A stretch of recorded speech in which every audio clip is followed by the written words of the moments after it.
Welcome to the Superstar Communicator podcast. My name is Susan Heaton-Wright, a leading impact, speaking and communications expert. My aim is to show you how to make an impact so you will be heard, listened to and respected for career success. Listen weekly to the podcast and go to our website, superstarcommunicator.com. Hello everybody, this is Susan Heaton-Wright. Thank you very much for tuning in today. I'm really grateful that you take time to download and listen to the Superstar Communicator podcast. As you know, we have monthly complimentary lunch and learn masterclasses just for half an hour. And even if you are listening in different parts of the world, if you register, you can get a recording of the content, which is really impactful, packed in. So remember, if you want to know when we're doing the next one, please register at superstarcommunicator.com/webinar-interest. And I'll put that link at the bottom of the notes so that you've got them. Do you know, it's an interesting time because there is so much change, as you know. People are beginning to go back to work. There's a lot of uncertainty. We are still getting used to using technology far more in work, whether we are working remotely or actually we've embraced more technology. Certainly that's the case with me. And I know that it is for many of you. Quite often there are workshops or webinars or information, rather like I do with my masterclasses, on a particular topic. And I found it very interesting recently because an organisation that I'm involved in are just about to do something on podcasting. And they've got three lovely ladies who are going to be sharing their experiences and expertise. Between them, they have less than a year's podcast experience. And I found it really interesting that they didn't approach me. As you know, I've been podcasting for over 7 years and I've been a guest on lots and lots of different podcasts all over the world as well. I've got some experience. But somehow, sometimes people feel that new and doing something that you haven't been doing for very well, and perhaps you're faking it till you make it, is okay. Now, I think that you will be interested by the interview that I have today because the lady that is on the other end of the internet is called Sabrina Horn, and she's an award-winning CEO, a communications expert in PR, advisor and author. She's currently the CEO of Horn Strategy LLC, a consultancy focused on helping entrepreneurs and CEOs navigate the early stages of their business. She founded Horn Group, a public relations firm, with $500 because she's in the United States and 5 years job experience, becoming one of a few female CEOs in Silicon Valley in the early 1990s. Over a quarter of a century, her firm advised thousands of executives and their companies from the hottest startups to the Fortune 500, doing so with special focus on authenticity, which we know is invaluable. However, this is why I'm interested in talking to her, so hang on. As a young executive, Horn learned about leadership on the job through two lenses. One as a CEO growing and running her business, and the other, a strategic advisor guiding her clients through their own unique business challenges. Facing countless difficult situations, crises, even failure, She came to understand that leadership is about making the right decisions at the right time based on the often very harsh realities of the truth. Through her journey, she learned that there are no shortcuts to achieving long-term business success. Still, she confesses to having made many mistakes, and now in her first book, she shares what she learned about how to make it without faking it. And her book is called Make It, Don't Fake It, Leading with Authenticity for Real Success, Real Business Success.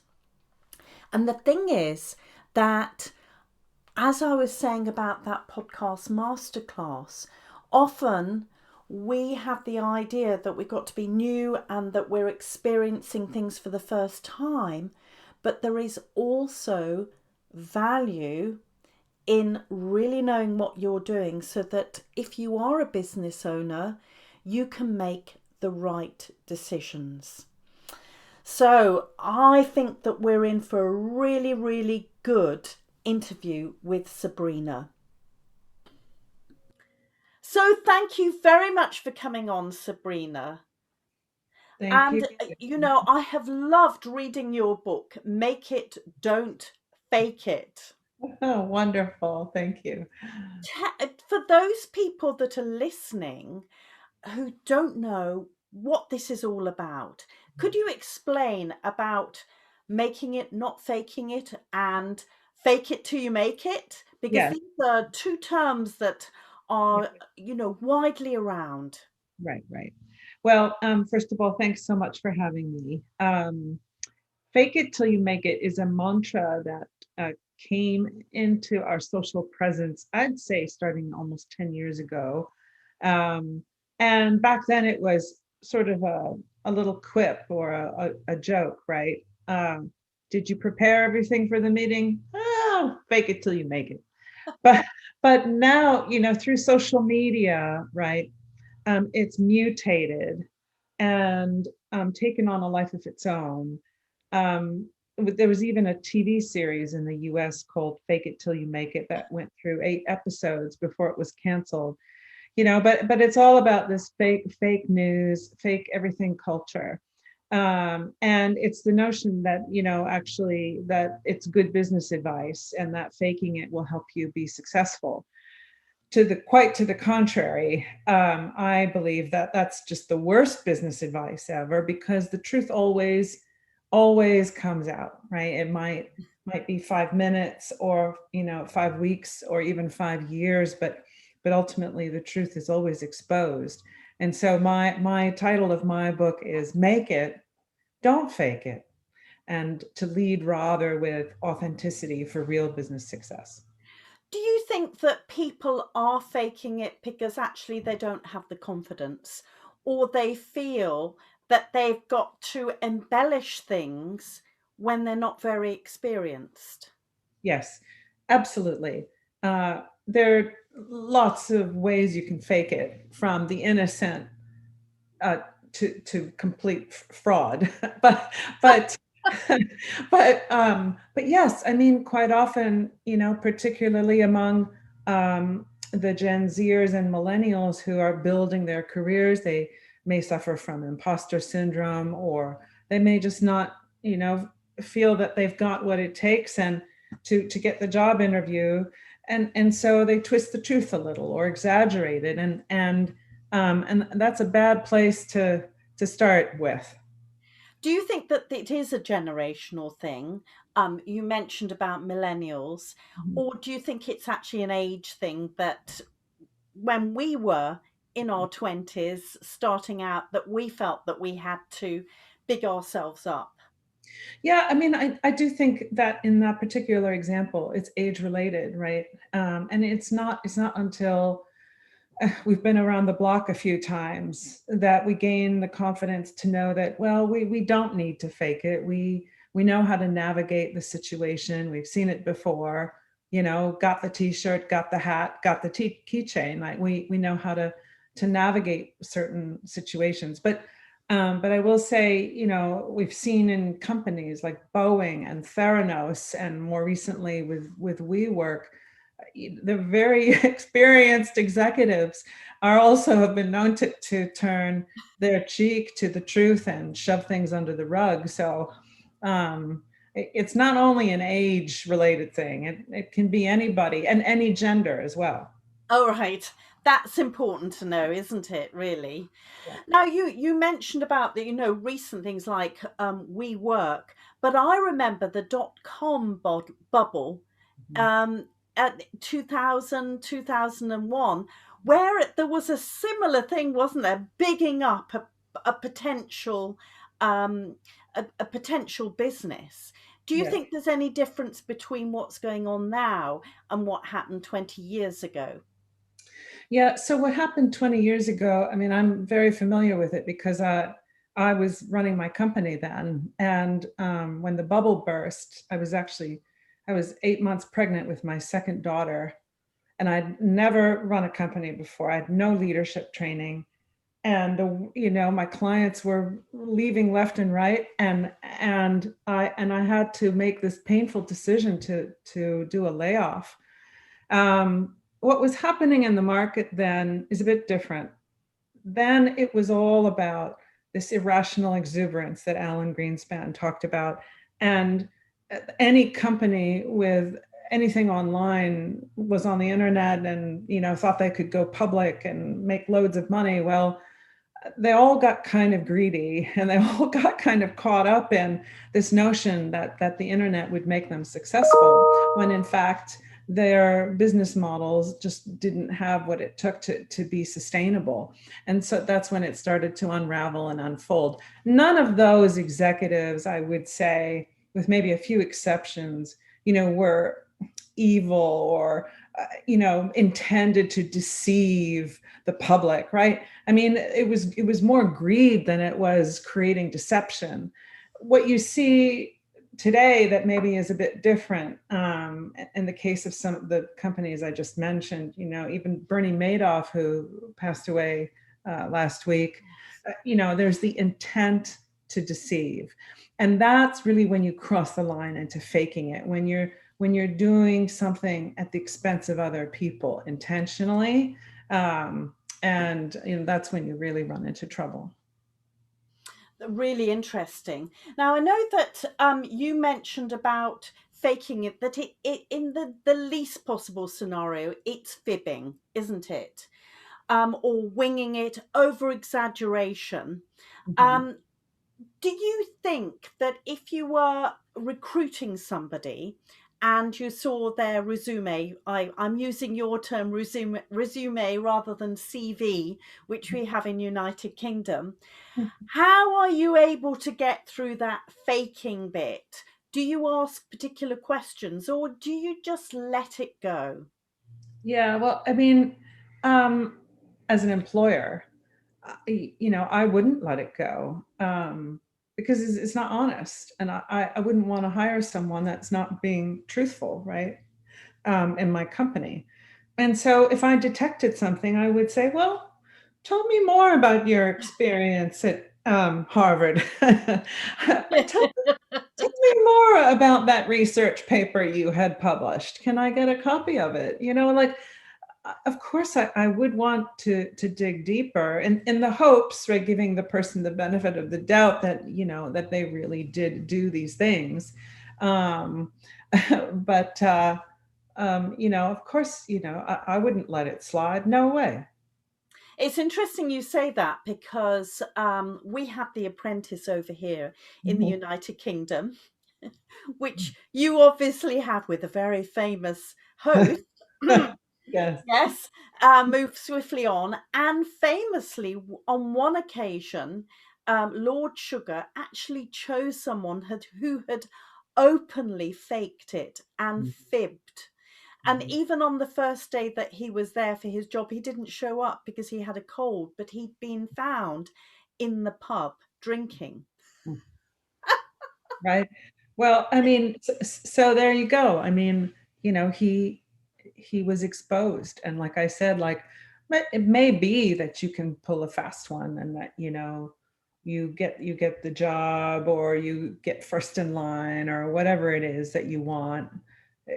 but ultimately there's two things. You'll be exposed for it, and then you'll damage your reputation. And if you're a CEO of a company, you damage the reputation of everyone who works for you in that organization, right? But the second point is that, at the end of the day, you have to decide what you stand for and what you want to be remembered for. And do you really want to carry that fakery, the fibbing with you, and the anxiety that creates, waiting for the possibility that you might be exposed, and so isn't it just a lot easier to just deal within the realm of the truth? Right? So it's such a crazy thing. Yes. Yeah, because it does put a lot of pressure on you that, you mentioned about imposter syndrome, and this is almost the cousin of imposter syndrome, that you will be found out because of your fibs, not because you don't feel good enough. Right. Yes, imposter syndrome. I've studied it a bit because I'm getting a lot of questions about it. And it is the notion that you don't feel deserving of the success you've achieved, and that you'll be somehow exposed for being a fraud, that your success is due to luck or good timing or other people's work. And it does affect both men and women and minorities. Yes. And I felt like that myself. When I sold my company after 25 years, I was running this practice group within the company that bought my company.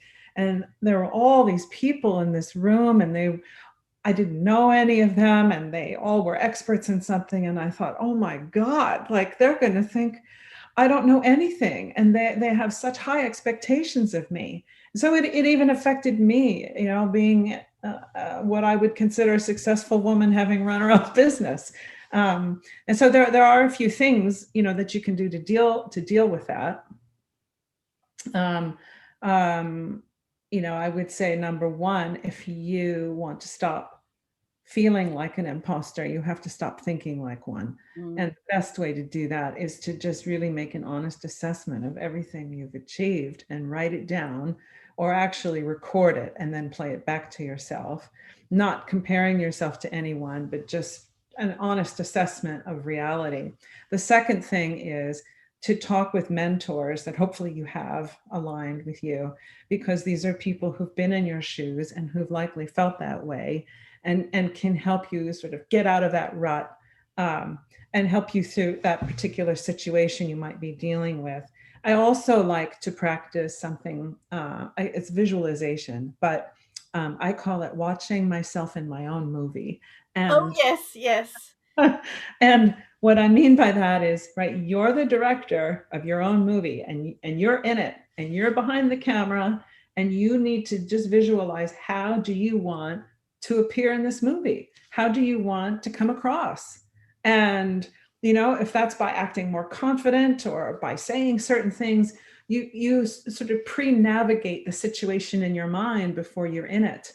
And then lastly, I always conquer fear with information. And so, go find out who's in the meeting. What's their background? What's the agenda for the meeting? What is expected of you in that context? And prepare a list of questions, so that armed with that, right, it breaks apart that feeling of a lack of confidence.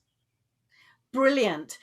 Really answered well. And I think that this is really relevant for the faking it Yeah. that goes on. With with imposter syndrome, one thing that I find personally, it might resonate with you, is that when I feel that little voice is taking over, I say thank you to it. But also, you might as well. I as well, yes. Hi, here you are. But also recognize that it's trying to protect me, and actually I'm pushing myself outside my comfort zone, and that can only be a good thing. Yeah. Unless Yeah. it's something really dangerous I'm doing, then Yeah. Right. I mean, it's most often it's the little green man, right, on your shoulder who's telling you you can't do this, or, but it is also, as you say, a form of self-protection.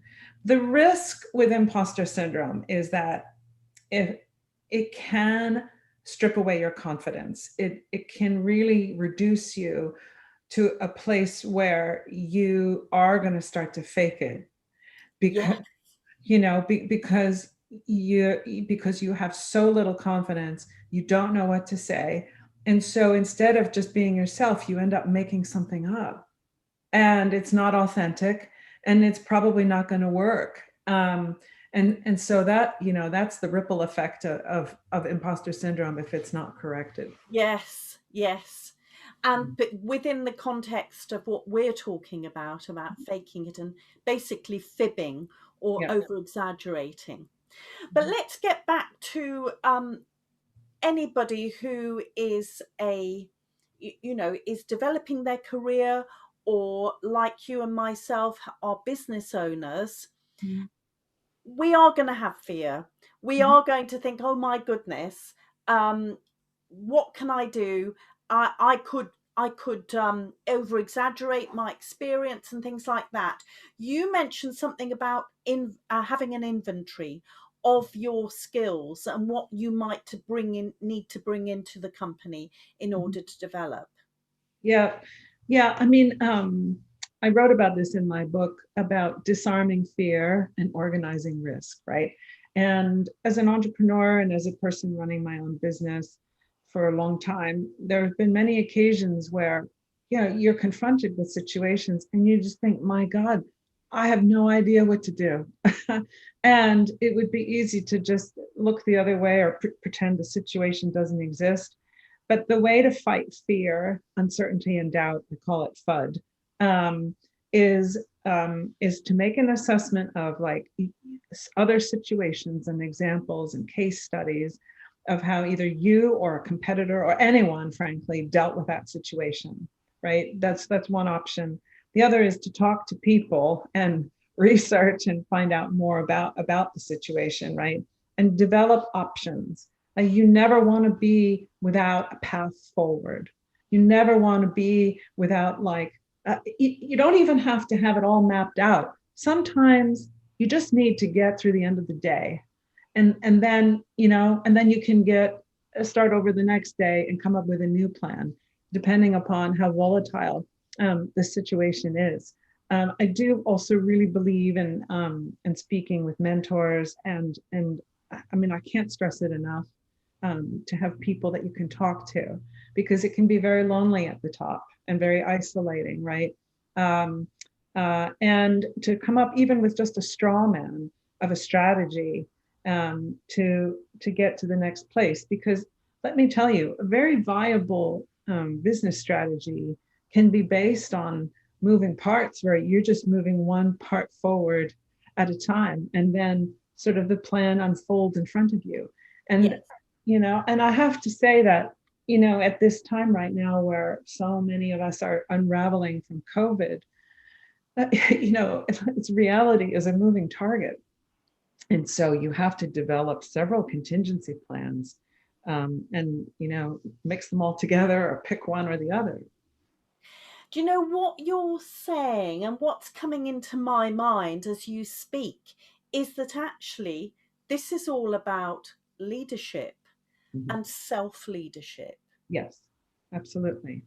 It is. I mean, whether you're a leader in a company, or you're moving up within the organization, or you're just starting out in your career, it's all about self-assessment. And I mean, I will tell you, when I was 29 years old, I started my company. And I mean, as I said, I had no management training, no leadership training.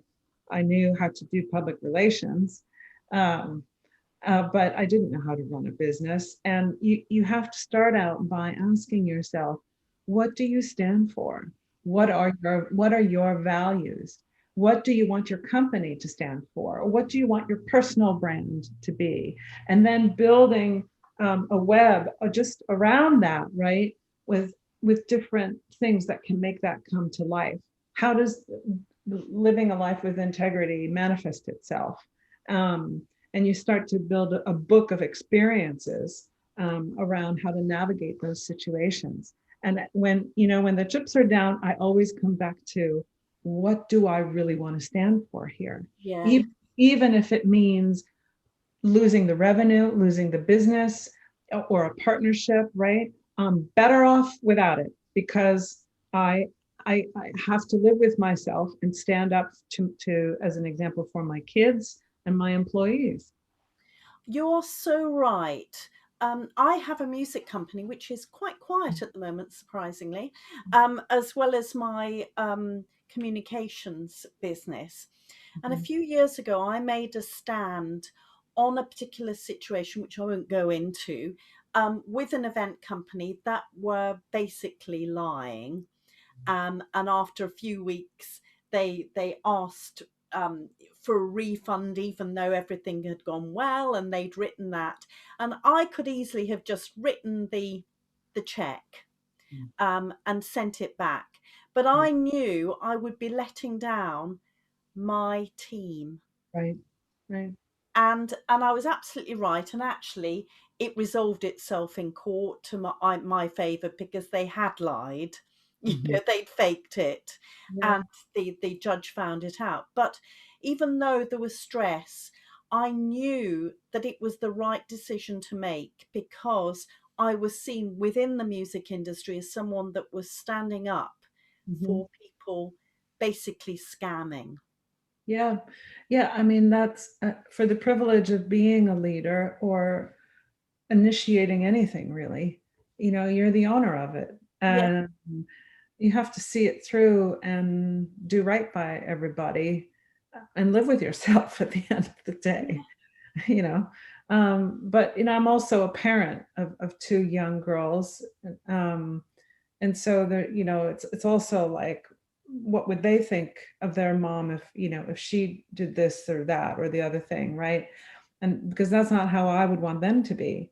yeah. So I mean, you really can't argue with integrity and authenticity, um, and you have to judge each situation. Of course, is different, and there are sometimes legal issues and so forth. But but you make a choice. You Yeah. make a choice, right, to be a certain way, to conduct yourself a certain way, and to set that standard in your company or in your family or wherever you are in your life. But do you think that for everybody, integrity is a core value?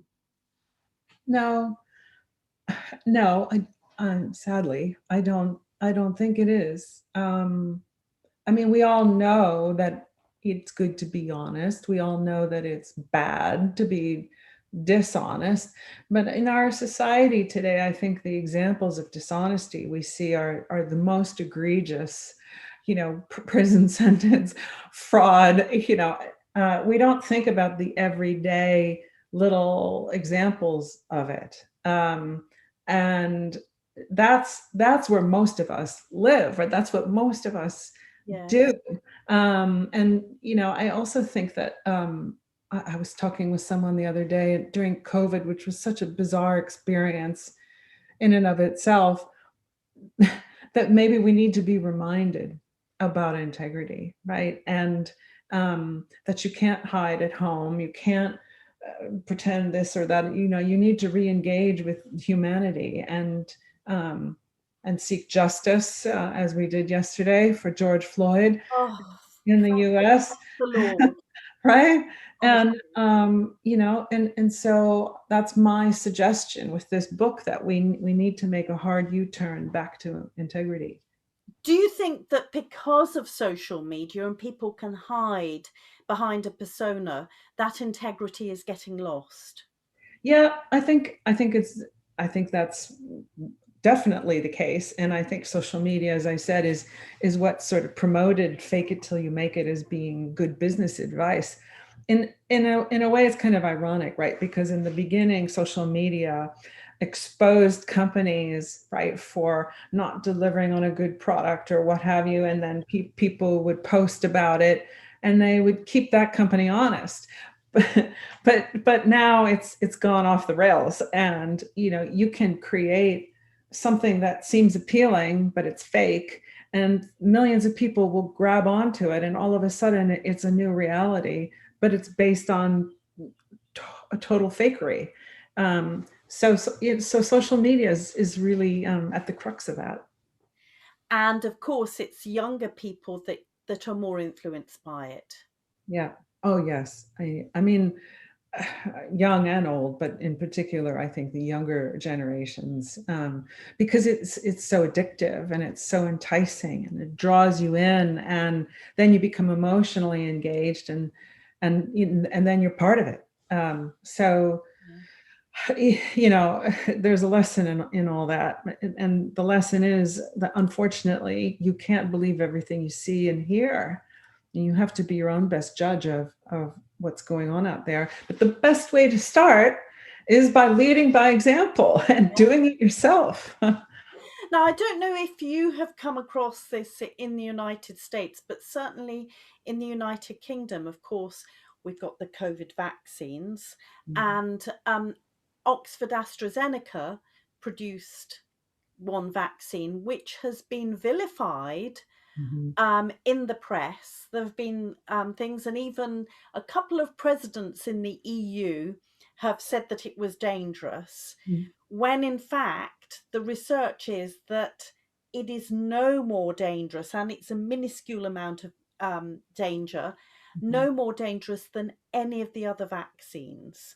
And yet there has been this sort of false narrative that has been created. Right. We had the same thing with Johnson and Johnson vaccine. Right. Yes. Yeah. And there was an issue with a very, very small sample of women with blood clots. And so and Johnson and Johnson was absolutely vilified, but now they're talking about bringing it back to the market, and for certain people, and a smaller, not doses, but a smaller production run. And so that's really unfortunate, right? Because what affected a handful or two handfuls of people shouldn't affect its success overall, and how it can help millions of others. And so the challenge there is proper communication. Yes.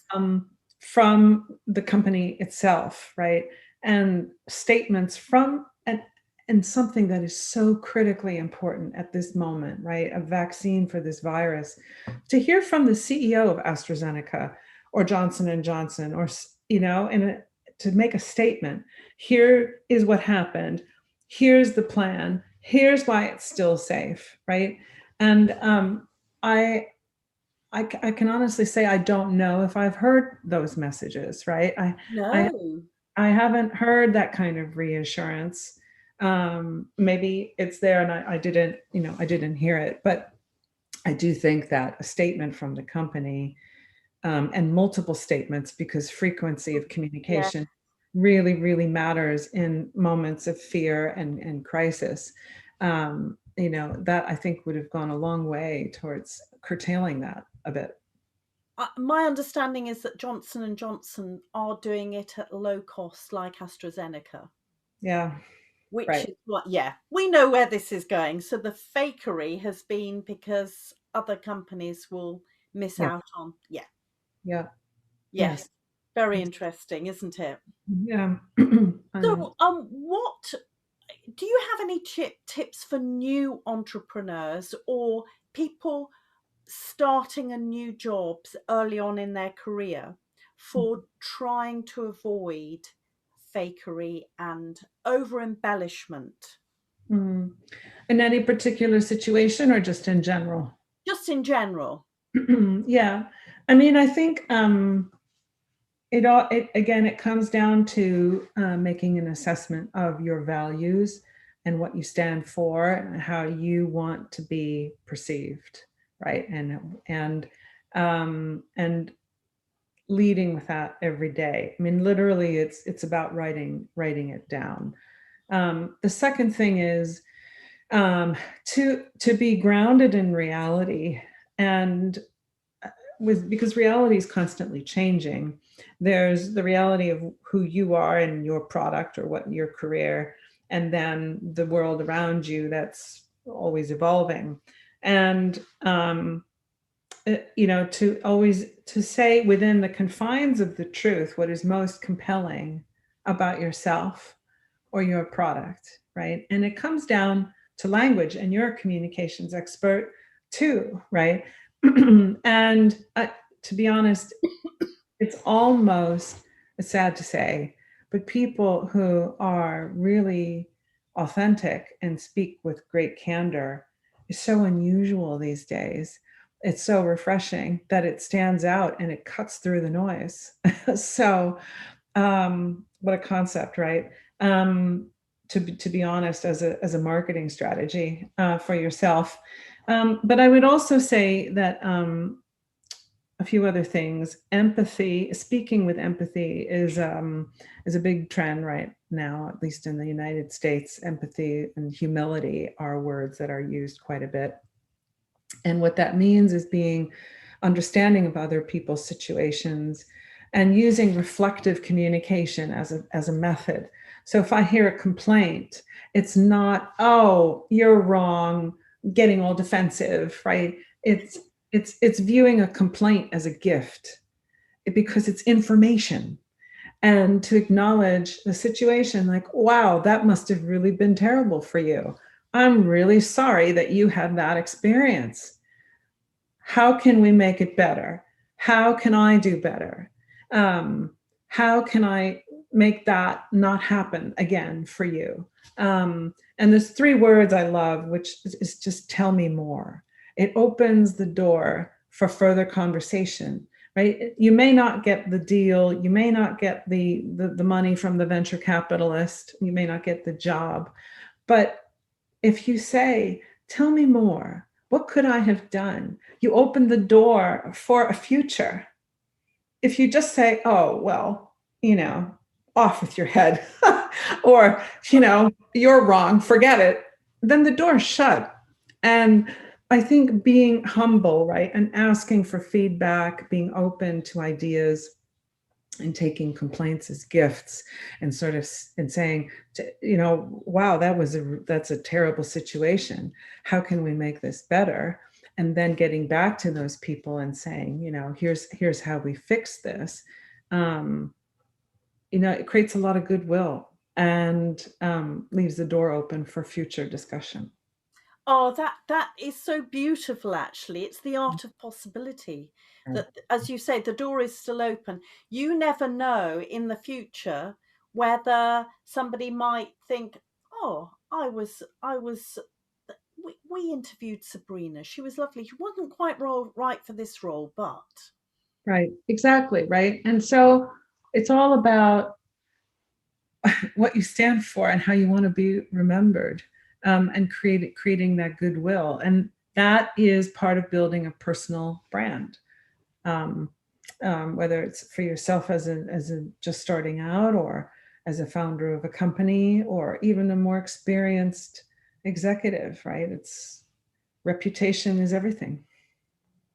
So before we finish the podcast, how can people get hold of your book? Oh, well, thank you for asking. Of course, I mean, this is one of the reasons why we're here, everybody, isn't it? Yes. Well, there's a few ways. You can go to my website, to my book page, which is www.sabrinahorn.com/book. And all the information about all the places where you can buy it and pre-order it are there, and sign up for email updates. And you can, of course, also go to Amazon. The book is available for pre-order there. And there's also a place you can text, apparently. Oh. I feel like I'm on, American Idol with this thing. You can text, and I can't find it. I don't want to give the wrong information, but those are the basic 2 ways to get a hold of my book, and it's available on June 22nd, but you can pre-order it now. The Kindle version is also available, and the Audible version will be available for purchase in a few weeks. Oh, fantastic. And what I'll do, listeners, is that I'll make sure that I put these links in the notes so that you can pre-order really, really easily. Wonderful. Thank you.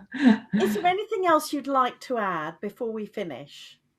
Well, no, I think it suffices to say that that we should all think about, when we go off into the world, how we can be successful with integrity and being authentic to ourselves, and to enjoy the journey of achieving success by being honest, and don't fake it, because you won't make it. Fantastic way to finish. Thank you so much for coming on, Sabrina. Thank you, Susan. I had a great time. It was great talking with you. And you. Take care. Yep. Bye-bye. So as you can hear, this was a most fantastic interview, and I wish Sabrina all the best for the launch of her excellent book, which obviously I've read.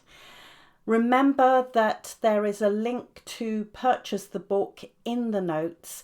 And also, if you're still interested in doing one of our monthly complimentary Lunch and Learn masterclasses, do remember to register on the superstarcommunicator.com/webinar-interest.